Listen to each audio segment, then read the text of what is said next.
হঠাৎ করেই আমিনুল ইসলাম বুলবুলকে নিয়ে আলোচনা সমালোচনা তৈরি হয়েছে। আইসিসির বোর্ড পরিচালকদের তালিকায় এখনও বুলবুল, কারণটা কি? বাংলাদেশ ক্রিকেট বোর্ডের নেতৃত্বে পরিবর্তন আসলেও আন্তর্জাতিক ক্রিকেট সংস্থার দাপ্তরিক নথিতে এখনও পরিবর্তন হয়নি, যার কারণে আমিনুল ইসলাম বুলবুল এখনও রয়ে গেছেন বাংলাদেশ ক্রিকেটের অংশ। জাতীয় ক্রীড়া পরিষদ আগের বোর্ড ভেঙে দেওয়ার পর বর্তমানে বিসিবির অ্যাডহক কমিটির সভাপতি হিসেবে দায়িত্ব পালন করছেন তামিম ইকবাল। সম্প্রতি এক সভায় সিদ্ধান্ত হয়েছে যে আইসিসি ও এশিয়ান ক্রিকেট কাউন্সিলের সভায় বাংলাদেশের প্রতিনিধিত্ব করবেন তামিম।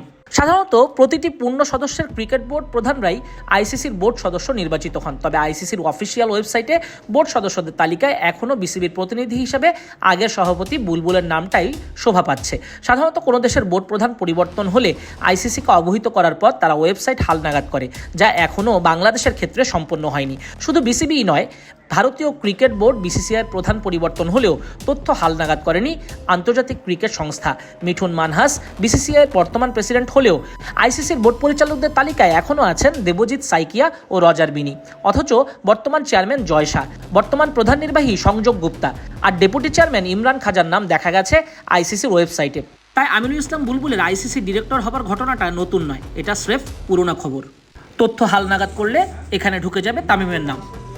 নাজমুস সাকিব, কালবেলা।